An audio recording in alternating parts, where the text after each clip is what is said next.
추운 날 이 예배를 드리고 오신 여러분 환영합니다. 이 마음이 성령 하나님께서 여러분을 통해서 또 다른 계획과 일들을 보이시는 이런 예배의 시간이 되길 간절히 소망합니다. 함께 그 사랑하는 나의 아버지 찬양으로 시작하도록 하겠습니다.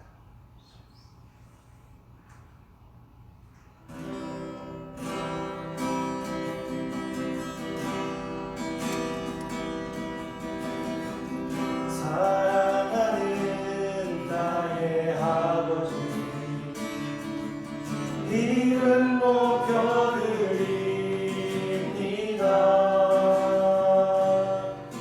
주의 나라 찬양 속에 임하시니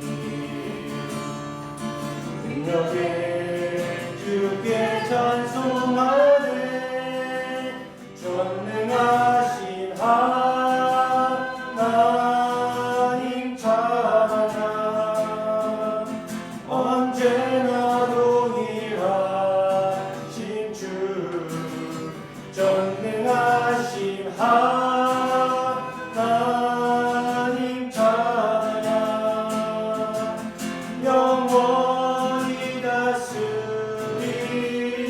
다시 한번 찬양합니다. 사랑하는 나의 아버지, 사랑하는 나의 아버지, 이름 높여드립니다.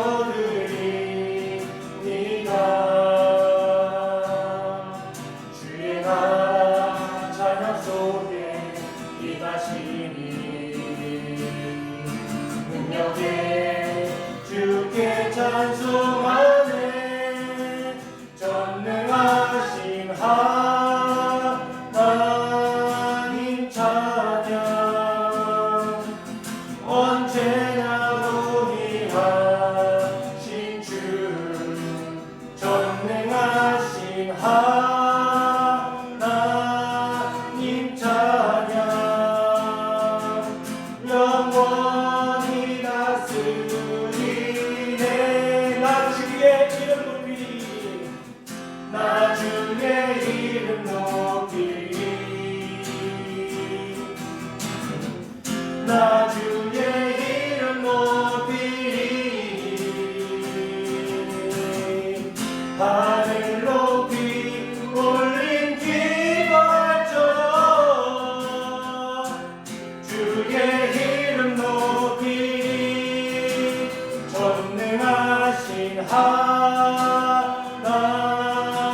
찬양 영원히 다스리시네. 영원히 다스리네. 전능하신 하나님 찬양 언제나 동일하신 주 전능하신 하나님 찬양 영원히 다스리네. 영원히 다스리시네. 영원히 다스리네. 영원히 다스리네.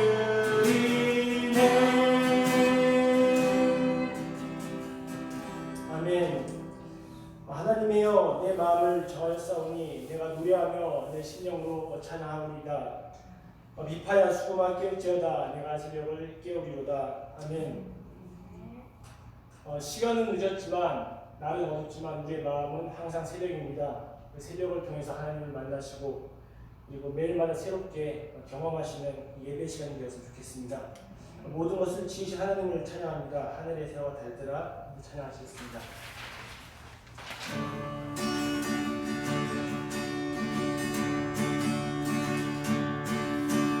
하늘의 해와 달들아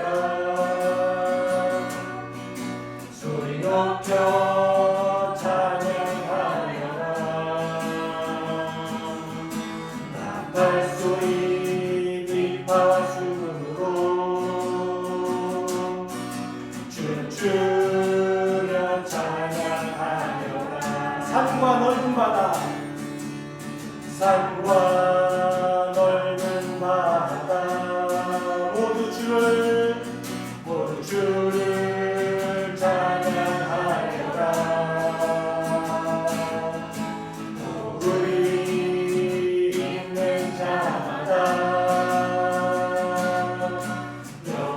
여호와를 찬양하여라. 세상 모든 사람들아 세상 모든 사람들아 주를 찬양하라. 살아계신 나의 하나님을 세상 모든 사람들아 주를 찬양하라. 살아계신 너의 하나님을 우리 있는 자마다 여호와를 찬양하라. 여호와를 찬양하여라. 우리 있는 자마다 우리 있는 자마다 여호와를 찬양하여라. 하늘의 해와 달들아 찬양합니다. 하늘의 해와 달들아 소리 높여 찬양하여라. 나팔소리 비파와 수금으로 춤추며 찬양하여라. 세상 모든 사람들아 찬양하라. 세상 모든 사람들아 주를 찬양하라. 살아계신 나의 하나님을 세상 모든 사람들아 주를 찬양하라. 살아계신 너의 하나님을 우리 있는 자마다 여호와를 찬양하여라. 여호와를 찬양하여라. 여호와를 찬양하여라. 여호와를 찬양하여라. 여호와를 찬양하여라.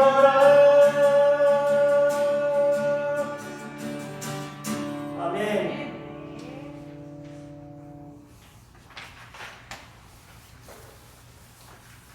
저희는 매일마다 예수님께로 나아가야 합니다. 인생의 중심은 예수님이십니다. 그분께로 나아가는 길은 그분의 보혈의 피로 힘입어서 나아가는 것입니다. 우리가 말씀으로 정결케 되어야 되고 기도로서 우리의 열정을 계속해서 불태워야 할 것입니다. 보혈을 지나 함께 찬양하시겠습니다.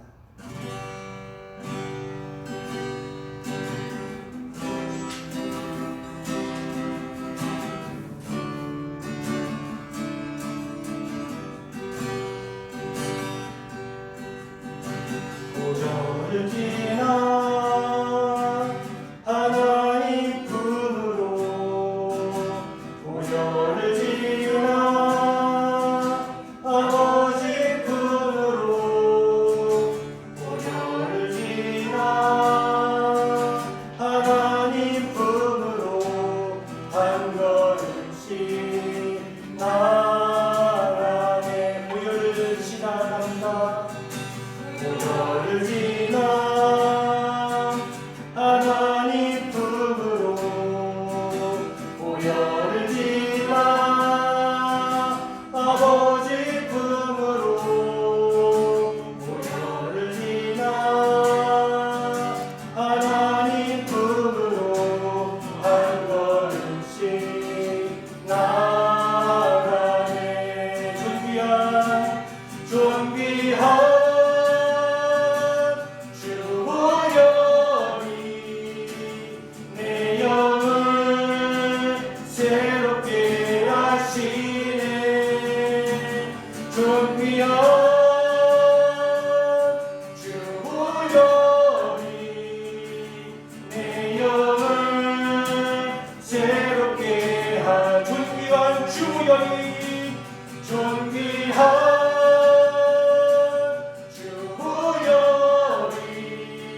주십시오. 하나님 말씀 충만하길 원합니다. 성령 충만하길 원합니다. 주님, 내가 먼저 충만할 수 있도록 주님께서 인도해달라고 함께 기도할 시간을 갖겠습니다. 기도하겠습니다. 주님, 주님께서 우리를 부르셨습니다. 주의 말씀으로 부르셨고 주의 능력으로 부르셨습니다. 하나님 마침 본문을 다해서 이 자리 예배하러 나왔습니다. 하나님 말씀 충만하길 원합니다. 주님 능력 충만하길 원합니다. 주님께 붙어있길 원합니다. 그렇게 함으로써 우리가 말씀을 주께 나가셨음을 고백합니다. 하나님 너무나 죄가 많고 연약함을 고백합니다. 주님 죄인이기에 하나님의 피를 희비워 나아갈 때에 주님께서 우리 한 걸음씩 인도하여 주셨고 주의 마음을 다진 자로서 주님의 성령의 능력을 입은 자로서 주님을 부르신 곳에서 더욱더 최선을 다해서 주님께 나아갈 수 있는 힘과 마음을 주시옵소서. 주님 앞에 나갑니다. 다시 한번 나의 영을 새롭게 하여 주시옵소서. 주의 말씀으로 나아가길 소망합니다. 주님 존귀한 자로서 우리를 부르셨으니 주의 능력 안에서 살게 하시고 주의 보혈로서 나아갈 수 있는 그 힘을 더하여 주시옵소서. 주님과 함께 있어야지만이 모든 걸 할 수 있음을 고백합니다. 그가 내 안에 내가 그 안에 있을 때 너는 열매를 맺을 수 있다고 하셨다는 것을 기억할 수 있도록 도와주시옵소서. 주의 말씀으로 나아갈 때 믿음으로 나아갈 때 우리의 마음을 씻으셨고 우리 죄를 씻어주시고 주의 말씀 주위에 놀라운 일이 있기를 간절히 기도합니다. 보혈을 지나 나갑니다. 주님께서 약속하신 그 언약과 그 믿음을 갖고 나아갈 때 주의 말씀으로 살아갈 수 있는 대대의 성공을 주시고 도와주셨고 우리 모두가 될 수 있도록 주님께서 인도하여 주시옵소서. 주님뿐만 있길 소망합니다. 주님의 능력 안에 더하기를 소망합니다. 함께하여 주시옵소서. 우리의 발걸음을 인도하여 주시옵소서. 성령님께서 함께하여 주시옵소서. 존귀한 주보혈이 존귀한 주보혈이 내 영을 새롭게 하시네. 존귀한 주보혈이 내 영을 새롭게 하네. 존귀한 주보혈이 존귀한 주보혈이 내 영을 새롭게 하시네. 존귀한 주보혈이 내 영을 새롭게 하네.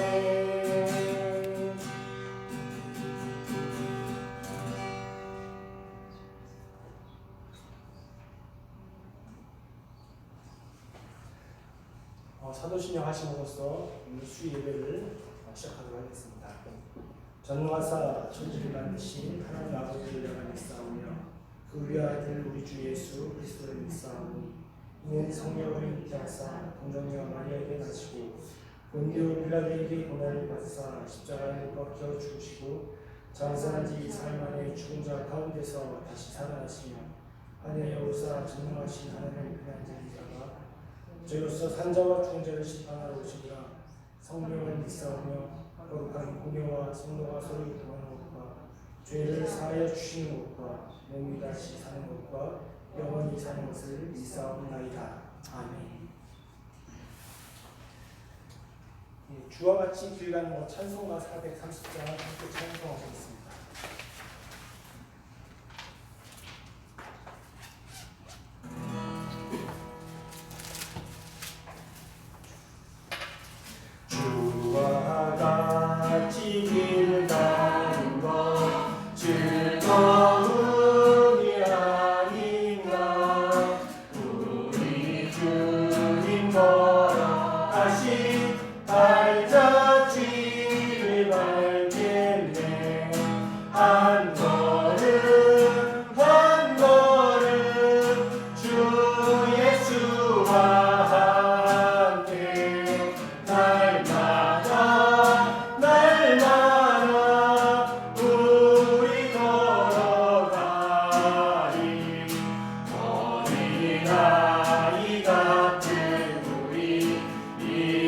미련하고 약한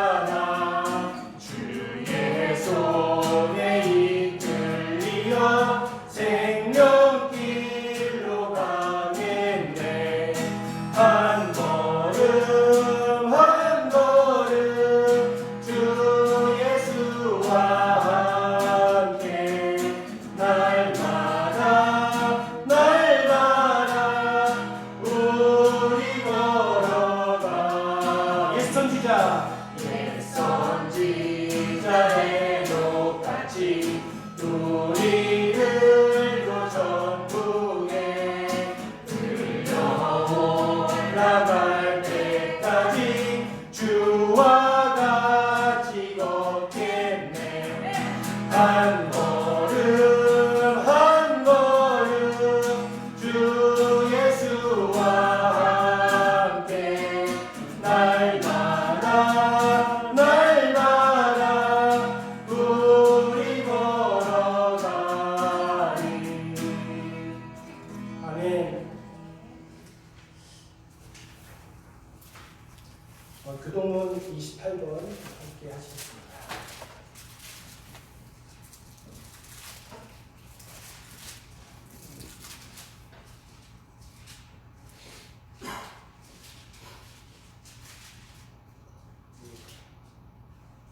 하나님이여 주는 나의 하나님이시라. 내가 간절히 주를 찾되 물이 없어 마르고 황폐한 땅에서 영원히 주를 갈망하며 내 육체가 주를 갈망하나이다.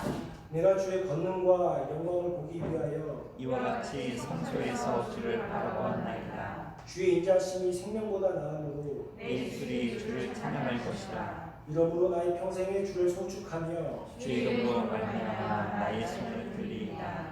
골수와 기름지는 것을 먹은 것 같이 나의 영혼이 만족할 것이라. 나의 입이 기쁜 입술로 주를 찬송하되 내가 나의 침상에서 주를 기억하며 새벽에 주의 말씀을 작은 소리로 쫓을 때에 여호와니 주는 나의 도움이 되셨습니다. 내가 주의 날개 그늘에서 즐겁게 부르리이다. 아멘. 찬송가 우리 50장 함께 찬송하겠습니다.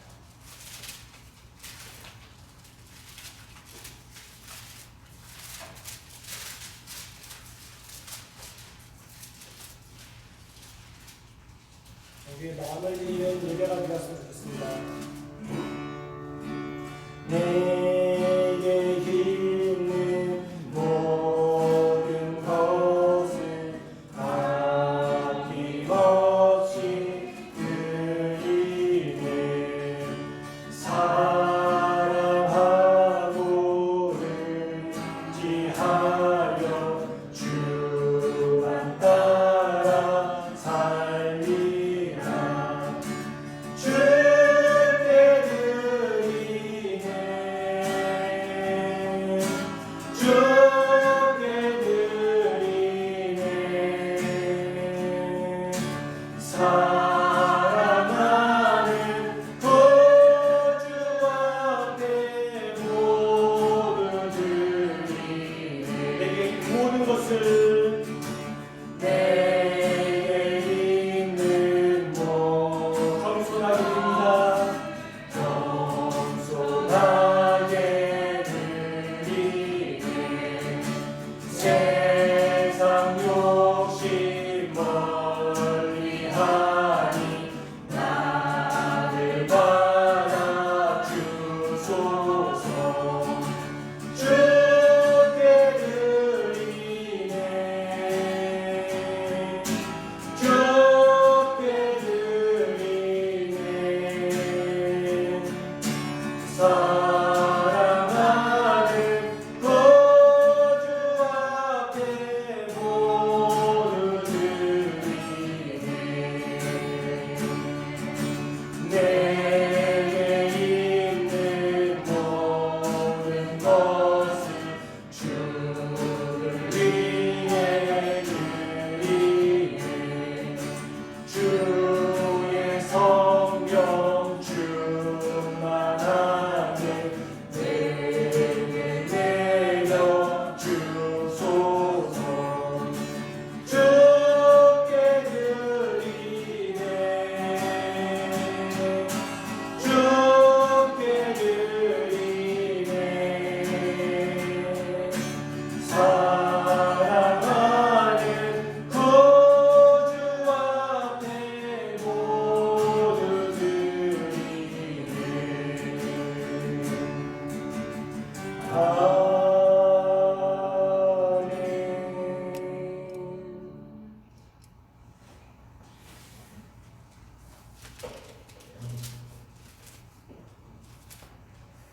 네, 오늘 말씀은 누가복음 8장 4절에서 8절 말씀입니다.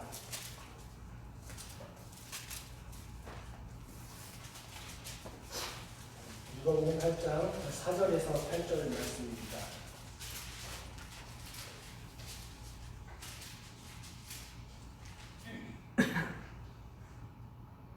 한 절씩 긁어가시도록 하겠습니다.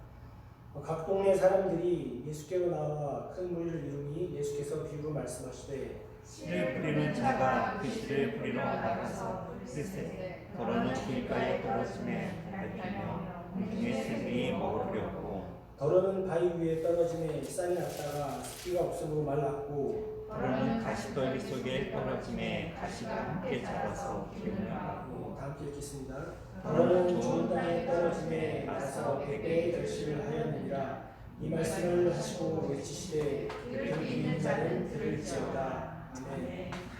하나님 아버지와 우리 주 예수 그리스도로부터 온 은혜와 평안이 이 시간 예배한 저와 여러분 모두에게 함께 하시길 바랍니다. 오늘 말씀은 말씀을 듣는 자의 반응이라는 제목으로 여러분들과 함께 말씀을 나누고 싶습니다. 최근에 그 몇 주 전부터 목사님께서 씨앗에 관련된 비유 설교를 많이 하셨습니다. 그래서 대략 이 씨앗의 비유가 어떤 핵심을 가지고 있고 무엇을 말씀하고 있다는지에 대해서는 여러분들이 잘 대략 어느 정도 다 아시고 계실 거라 생각합니다. 근데 사실 이 씨앗 비유 8장을 읽기 전에 누가복음 전체에 대해서 한번 좀 묵상해보는 시간을 제가 갖게 되었습니다. 살펴보니까 이 8장 말씀이 따로 떨어져 있는 말씀이 아니라 누가복음 1장부터 쭉 시작을 해서 이제 8장까지 오는 과정에서 8장의 모습이 딱 드러날 수밖에 없는 그런 단계적인 과정을 거친다는 것을 좀 보게 되었습니다. 우선 1장에서 3장, 누가복음 1장에서 3장까지는 예수님의 생애와 족보에 대해서 이야기하고 4장 이제 2절 3절부터는 예수님의 사명 선언문, 성령을 받으시고 비둘기가 내려오시고 이제 사역을 본격적으로 시작하신 장면이 있습니다. 그리고 4장 13절부터는 이제 예수님이 이제 사역, 말씀과 치유와 다양한 이제 귀신 쫓는 사역을 이제 해 나가시는 것이죠. 이런 그 과정을 통해서 예수님을 만났고 경험했던 사람들의 그 반응이 있었습니다. 그 반응은 공통적으로 이분이 우리가 예상하고 생각해왔던 그 메시아가 아니었을지라도 이분의 말씀이 너무 특이하다. 그리고 이분이 누구신지 더 알고 싶다라는 그런 반응. 그리고 이분이 정말 그분이 말씀하셨던 메시아 아닌가, 구약성경에 예언된 메시아가 아닌가, 그리고 세례 요한이 외치고 있는 그 메시아인 것 같다. 다양한 반응이 있었죠. 중요한 건 이러한 무리 가운데서 예수님을 영접했던 사람들은 그분의 놀라운 말씀을 경험하고 삶의 변화가 실제적으로 이루어집니다. 그럼에도 불구하고 동일한 말씀을 들었는데 그 말씀을 배척하고 받지 않았던 부류가 또 있는 것이죠. 그래서 크게는 두 부류로 분명하게 나누어지게 됩니다. 근데 오늘 이 밭에 씨앗이 떨어지는 이 네 가지 영역에서의 그 비유도 사실 살펴보면은 우리가 너무 잘 알겠지만 길가에 떨어진 씨앗과 그리고 가시떨기에 떨어진 씨앗, 돌짝밭에 떨어진 씨앗, 이 세 영역에서는 결론적으로 생명을 산출하지 못합니다. 다시 말해 열매를 만들어내지 못한다는 것이죠. 그래서 이 모습은 어떻게 보면은 크게는 하나님의 말씀, 다시 말하면 그리스도의 말씀을 받아들이지 못한 사람들의 마음 상태를 우리가 대략적으로 짐작해 볼 수 있다는 것을 이야기드리고 싶습니다. 반면에 좋은 땅, 옥토에 떨어진 이 말씀은 잘 열매를 맺혀서 30배, 60배, 100배로 커져가는 이 모습은 우리가 너무나 쉽게 지난주 말씀 드렸던 것처럼 8장 1절에서 3절까지 귀신 들렸던 그 여인이 예수님의 사역을 돕는 제자의 모습을 갖게 되고 재정이 있지만 그럼에도 불구하고 자신의 재정을 내어드릴 수 있는 요한나와 수산나 같은 사람이 된다는 것을 보면서 실제적으로 하나님의 나라, 다시 말하면 이 옥토의 밭을 갖고 있는 사람들의 모습은 전적으로 자신의 것을 다 내어드렸던 우리가 모습을 생각해 볼 수 있다는 것입니다. 그렇다면 5절의 말씀을 제가 다시 한번 좀 보면서 이야기를 드리고 싶습니다. 씨를 뿌렸는데 그 씨앗이 길가에 떨어집니다. 사실 길가라는 것은 우리가 너무 이미지로 교수로서 잘 알고 계실 것입니다. 딱딱하죠. 딱딱해서 너무 이렇게 단단해서 그 씨앗이 파고 들어가야 되는데 파고 들어가지 못하지 않습니까? 이 말씀은 간략하게 그 뒤에 이제 씨앗의 비유를 제가 설명드리겠지만 다음 주 설명드리겠지만 간략하게만 설명드린다면은 사실 이것은 자기 의가 있는 사람들, 딱딱하게 굳어진 사람들을 의를 뜻한다고 생각해 볼 수 있습니다. 우리는 보통 생각이 많다고 하죠. 그리고 사람은 누구나 자기의 기준과 생각이 있습니다. 근데 이 생각과 기준을 말씀으로부터 제어를 받고 수정을 받고 하나님 말씀으로 죄송합니다. 좀 울린 것 같아서. 그래서 말씀을 받고 자기 생각 수정할 수 있어야 됨에도 불구하고 여전히 자기 의가 강력하다 보니까 굳어져 하나님 말씀을 못 받는다고 우리는 생각해 볼 수 있습니다. 6절에는 바위 위에 떨어져 습기가 말라버렸다고 하고 있습니다. 사실 이 병행 본문이 마태복음 13장 1절과 9절 말씀, 마가복음 4장의 말씀에 나오게 되는데요. 이 두 본문을 보게 되면은 이렇게 나와 있습니다. 흙이 깊지 않고 뿌리가 없어서라고 마태복음과 마가복음이 이렇게 표현이 되어 있습니다. 근데 오늘 말씀은 바위 위에 떨어짐에 싹이 났다가 습기가 없음으로 말랐고라고 되어 있어요. 그래서 이 한글 번역을 읽을 때 바위 위에 떨어진 당연히 뿌리를 못 내리는데 근데 그 뒤에 말씀은 신기한 게 습기가 그 싹이 났다가 습기가 없음으로 말랐다고 하는 거 표현을 보니까 사실 바위 위에 떨어졌다는 문자적인 의미보다는 마태나 마가 같이 씨앗이 떨어졌는데 그 떨어진 씨앗 밑에 돌이 있는 거죠. 그래서 그것으로 인해서 뿌리가 자라지 못하는 것입니다. 습기가 없어서 자라지 못했다고 하지 못했다고 이야기하고 있지 않습니까? 사실 씨앗이 들어가고 들어갈수록 깊이 들어가면 들어갈수록 물은 충만합니다. 그리고 물이 충만할 때 뿌리가 자라고 씨앗이 발화를 낼 수 있는 것이죠. 이 말씀은 궁극적으로 진리에 대한 확신을 가지지 못함을 뜻한다는 것을 우리가 생각해 볼 수 있습니다. 그렇기 때문에 깊지 않기 때문에 다시 원래의 삶으로 되돌아가게 되는 것이죠. 7절에 가시떨기에 대한 이야기가 나옵니다. 7절 말씀 읽겠습니다. 더러운 가시떨기 속에 떨어짐에 가시가 함께 자라서 기운을 막았다라고 이야기하고 있습니다. 이 기운을 막았다라는 그 단어를 제가 좀 찾게 되었는데요. 그 아포푸니고라는 그 헬라어 원형 동사가 사용이 됩니다. 근데 참 한글 번역이 이럴 때 너무 아쉬운 것 같아요. 이 단어의 뜻을 살펴보게 되면은 목을 잡다 그리고 질식시키다라는 뜻을 가지고 있습니다. 어찌된 영문인지 모르겠지만 사실 가시떨기 근처든지 아니든지 씨앗이 떨어졌는데 그 악의 기운으로 인해서 그 가시떨기의 그 기운으로 인해서 씨앗의 목이 졸린 거죠. 그리고 그것으로 인해서 발화가 되지 못하고 뿌리를 내리지 못하는 뿌리를 내렸으나 열매가 제대로 표출될 수 없는 그러한 현상을 볼 수 있습니다. 마지막 8절입니다. 좋은 땅에 떨어졌다라는 표현입니다. 너는 좋은 땅에 떨어짐에 나서 100배의 결실을 하였다. 그러면서 이제 귀는 자는 들을지어다라고 말씀하고 계십니다. 우리도 살아가면서 몸에는 많은 영양분하고 요소가 필요합니다.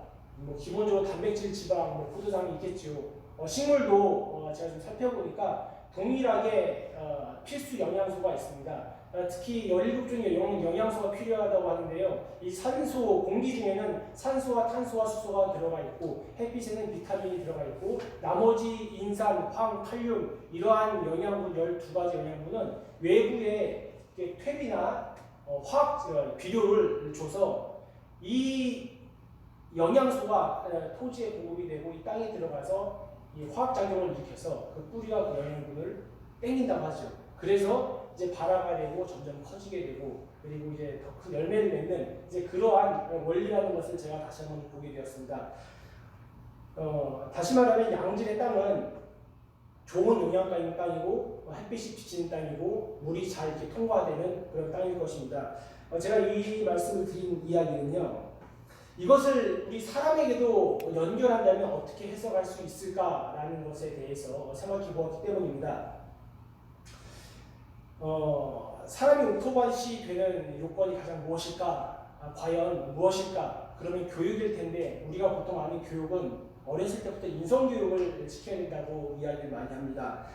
예, 좋습니다. 인성교육 필요하고요. 인지교육도 필요하다고 이야기합니다. 인지교육의 핵심은 뭐 제가 유치원 어린이집을 해서 너무나 잘 알고 있지만 어렸을 때부터 지성적으로 잘 가르치면 아이들이 참 뛰어내집니다. 그리고 인성교육도 어렸을 때부터 기본 생활 습관을 잘 다듬으면은 선생님한테 잘 인사하기, 그리고 밥 먹고 양치 잘하기, 이런 기본 습관이 잘 바뀐 애들이 사실 커서도 기본적인 생활이 아주 똑바르고 자기 절제력이 강하다는 것은 이미 많은 심리학과 아동교육과 통계에서 나와 있습니다.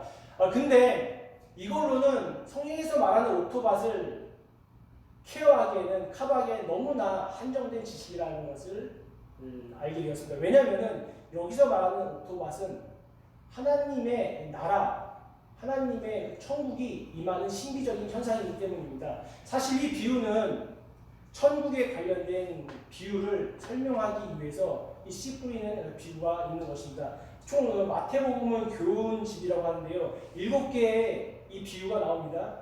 그 중에서도 첫 번째가 아니라 이 비유가 서두에 나오는 씨 뿌린 자의 비유인 것이죠. 근데 이 핵심은 실제적인 내면에서 일어나는 하나님 나라의 모습인데 이것을 세상적인 교육으로 커버할 수 있다라는 것은 하나님의 말씀을 너무나 오역하는 거고 낮게 보는 거라는 것입니다. 그렇다면 무엇일까? 이 오토밭을 만들어가는 가장 중요한 핵심 요소가 무엇일까 생각해 봤었을 때 식물에게는 공기와 물과 햇빛이 기본적으로 있어야 되는 것처럼 사람에게서 오토밭이 되기 위해서는 반드시 하나님의 말씀과 기도가 있어야 된다는 것입니다. 이 말씀은 우리의 방향성을 잡아줄 수 있는 가장 중요한 역할을 하고 있는 것이죠. 기도는 이 방향성을 지속적으로 밀고 나갈 수 있도록, 인내할 수 있도록 성령께서 동력을 주시는 하나의 도구로서 작용할 수 있다는 것입니다. 그래서 사람이 오토밭이 될 수 있는 것은 바로 말씀과 기도를 빼놓고 나아갈 수 없는 것이죠. 이것이 이때 당시 말씀으로 그대로 치환시켜서 적용하게 된다면은 8장 1절과 3절에서 7 귀신 들렸던 막달라 마리아가 예수님을 경험하고 그에 대해서 만났고 모든 것을 드렸던 그 삶으로서 그가 자신의 모든 것을 걸고 하나님께 나아갔던 모습을 우리가 이해할 수 있다는 것입니다. 여기서는 학력과 스펙과 연령과 재정사용 능력과 많고 적음의 문제가 전혀 없는 것입니다. 하나님께서는 준비된 자, 다시 말하는 말씀과 기도로 준비된 사람을 쓰신다는 것을 우리 명확하게 볼 수 있습니다. 좀 더 구체적으로 살펴본다면 누가복음 5장 11절에서 나병 들린 사람의 고백이 나옵니다. 예수를 보고 엎드려 원하시면 나를 깨끗하게 하실 수 있나이다. 5장 28절 모든 것을 버리고 세리마태는 따라갔습니다. 7장 6절 백부장이 벗들을 보내어 이르되 주여 수고하지 마옵소서 내 집에 들어오심을 나는 감당하지 못하겠습니다. 7장 38절 말씀 예수의 뒤로 그 발 곁에 서서 눈물로 그의 발을 적시고 자기 머리 들로 닦고 그 발에 입을 맞추고 향유를 부으니 이 사람들의 공통점은 믿음이 있었다는 것입니다. 하나같이 믿음을 칭찬받았습니다. 이들이 많고 적음에 어떤 위치에 높낮이는 전혀 상관이 없었습니다. 그렇다면 믿음이 무엇일까? 과연 믿음이 무엇이길래 하나님께서 이렇게 예수님께서 믿음 있는 사람을 칭찬하시고 이 믿음을 귀하게 보시고 이 믿음을 계속 샘플로 만드셨을까라는 질문으로 자연스럽게 연결됩니다. 여러분이 생각하시는 믿음은 무엇입니까? 그리고 이 믿음의 실제의 모습은 무엇인 것 같습니까? 조직 신학을 이제 공부하다 보면 믿음에 대해서 이제 알게 되는데요. 사실 그 믿음을 설명할 때 이제 사실 우리가 그런 믿음을 가질 수 없다고 이야기합니다. 성령님께서 마음을 주시고 이끄셔야지만 가능하다고 이야기합니다. 다시 말하면 그 믿음은 내가 의존하고 있는 것, 모든 것을 실제적으로 하나님께 맡겨드리는 것입니다. 모든 것이죠. 모든 것, 우리의 목숨까지 모든 것입니다. 아까 그 앞에서 말했던 누가복음 그 4명의 샘플이 애들이며 사실 자신의 모든 것을 다 드렸습니다. 뭐 제가 여러분 선생님들께 그 이제 계속 누가복음 우리 목사님의 그 말씀을 통해서 제가 이제 누가복음 설교를 개성하게 됐는데 저도 사실 전하면서 저도 은혜를 받습니다. 근데 그분들 모두가 공통적으로 예수님께 모든 것을 정말 드립니다. 이것이 어떤 사상이나 철학과 가치가 아니라 그냥 다 드립니다. 의지와 생각과 모든 것을 실제로 내어드리는 것이죠. 그 모습을 보고 하나님께서는 이 사람이 의롭다 그리고 믿음이 있다라고 칭찬하시고 그 사람을 통해서 하나님의 일을 만들어 가십니다. 이 마음이 실제적인 하나님 나라가 현재적으로 우리에게 임한다는 것이죠. 사실 우리 너무 잘 알고 있지만 씨앗은 말씀을 가리킵니다. 그리고 씨앗을 뿌리는 사람은 하나님 곧 예수 그리스도, 본문에서 예수님이시고, 그리고 우리도 말씀을 전할 수 있지 않겠습니까? 그런 의미에서 본다면은 말씀을 전한 자의 마음과 이 씨앗되는 말씀은 변하지 않습니다. 근데 계속 변하는 것은 말씀은 듣는 자가 변하는 것이죠. 그래서 우리는 사실 너무나 많은 이 귀한 말씀들이 우리 귀에 항상 들려집니다. 뭐 주일날만 들려지겠습니까? 뭐 유튜브로서도 볼 때도 충분히 들려줄 수 있는 것이고요. 그리고 매일 아침마다 묵상하면서 말씀이 들려줄 수 있는 것이고요. 그 말씀의 질은 변하진 않습니다. 동일합니다. 그럼에도 불구하고 우리는 그 말씀이 우리 마음 안에 떨어졌을 때 그것을 오토바스로 만들어내는 그 과정 속에서 우리의 염려와 근심과 고민과 고난으로 인해서 이 말씀이 계속 뿌리를 내지 못하고 있다라는 것을 우리는 깊이 묵상해야 할 것입니다.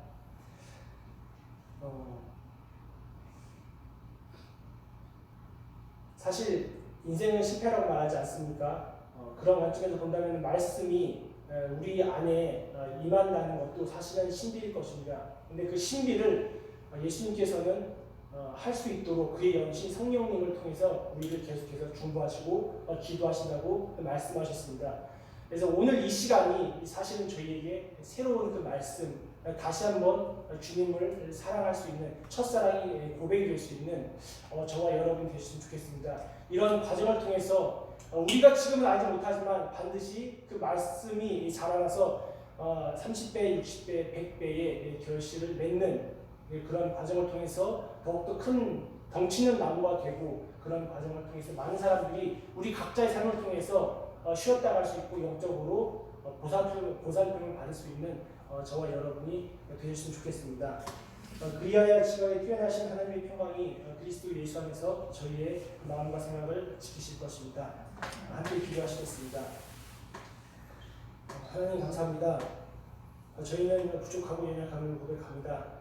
그렇게 예수의 피로 힘입어서 주님께 나아갑니다. 성령 하나님, 당신께서는 실제의 영이시오니 그 말씀을 듣고 그 말씀을 우리 안에서 뿌리내릴 수 있도록 우리를 도와주시고 붙잡아 주시옵소서. 하나님, 우리가 할 수 있는 것은 오직 그분의 의를 힘입는 것뿐임을 고백합니다. 오늘 하루도 주님께 감사합니다. 예수님의 이름으로 기도합니다. 아멘. 주기도문으로 마치겠습니다. 하늘에 계신 우리 아버지여, 이름이 거룩히 여김을 받으시오며 나라가 임하시오며 뜻이 하늘에서 이루어진 것 같이 땅에서도 이루어지이다. 오늘 우리에게 일용할 양식을 주시옵고 우리가 우리에게 죄 지은 자를 사하여 준 것 같이 우리 죄를 사하여 주시옵고 우리를 시험에 들게 하지 마시옵고 다만 악에서 구하시옵소서. 나라와 권세와 영광이 아버지께 영원히 있사옵나이다. 아멘.